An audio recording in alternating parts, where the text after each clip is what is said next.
Today's Mystic Snapshot concerns the time that Jesus is baptized in the Jordan by John the Baptist. According to Mystic Maria Valtorta, she says, I see a bare, flat country without any villages or vegetation. There are no cultivated fields, but a few odd plants are growing here and there in clusters like vegetable families where the deep soil is less parched. Imagine that the arid wasteland is on my right-hand side, with my back turned to the north, and the harsh area stretches southwards. On my left, instead, I can see a river with very low banks flowing slowly from north to south. The very slow-flowing water makes me understand that there are no falls in the level of the riverbed, and that it flows in such a flat country as to form a depression. The movement of the water is just sufficient to avoid the formation of marshes. The river is so shallow that the bottom can be seen. I would say that the water is no more than, 3 or 4 feet, and it's about 20 yards wide. Its color is blue with a light green hue near the banks, where on the humid soil there's a strip of thick green vegetation, very pleasant to look at. The sight of the stony, sandy bleakness of the ground lying before it, though, is very monotonous.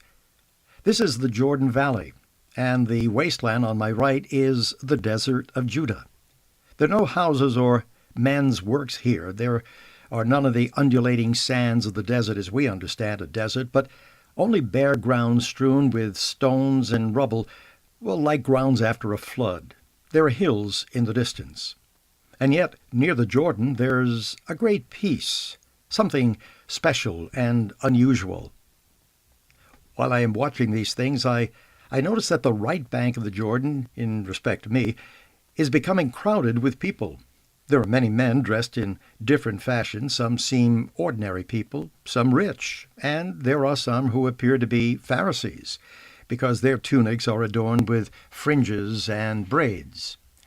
In the midst of them, standing on a rock, there's a man whom I recognize at once as the Baptist. He is speaking to the crowds, and I can assure you that his sermon is not a sweet one. Jesus called James and John the sons of thunder. Well then, what would we call this flaming orator? John the Baptist deserves the name of thunderbolt, avalanche, earthquake, so impetuous and severe he is in his speech and gestures. He is announcing the Messiah and exhorting the people to prepare their hearts for his coming, eradicating all obstructions and rectifying their thoughts. But it is a violent and harsh speech. The precursor does not possess the light hand Jesus used to cure the wounds of heart. He is a doctor who lays the wounds bare, scrutinizes it, and cuts it mercilessly. While I am listening, I see Jesus proceeding along a path which is at the edge of the grassy, shady strip coasting the Jordan. This rustic road, it's more like a path than a road, seems to have been opened by the caravans and the people who throughout the years and centuries passed along it to reach a point where it is easy to wade because the water is very shallow. The path continues on the other side of the river and disappears from sight into the green strip of the other bank. Jesus is alone. He is walking slowly, coming forward behind the Baptist. He approaches noiselessly and listens to the thundering voice of the penitent of the desert, as if he also were one of the many who came to John to be baptized and purified for the coming of the Messiah. There is nothing to distinguish Jesus from the others. His clothes are those of common people, but he has the bearing and handsomeness of a gentleman. There's no divine sign discriminating him from the crowd, although, of course, he is much taller than everyone else.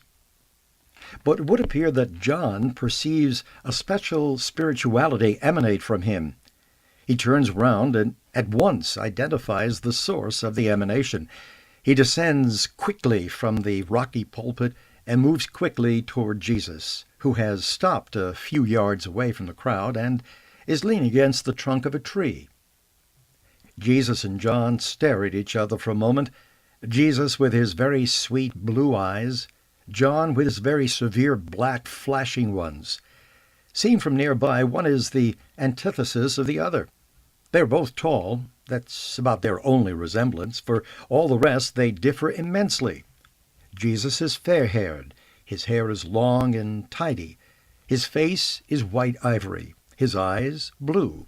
His garment simple but majestic.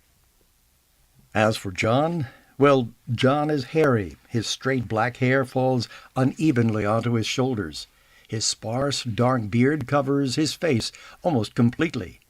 But his cheeks, hollowed by fasting, are still noticeable. His feverish eyes are black. His complexion is dark, tanned by the sun, and weather-beaten. His body is covered with hairs.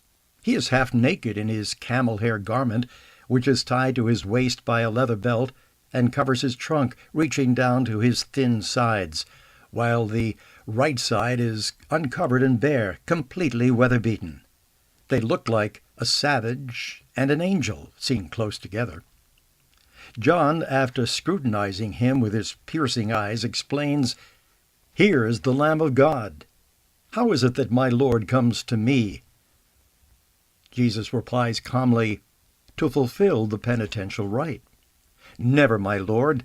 I must come to you to be sanctified, and you are coming to me?" And Jesus, laying his hand on the head of John, who had bowed down in front of him, replies, "Let it be done as I wish, that all justice may be fulfilled, and your rite may become the beginning of a higher mystery, and men may be informed that the victim is in the world."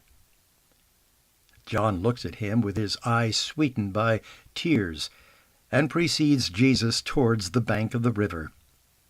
Jesus takes off his mantle and tunic and is left with a kind of pair of short trousers.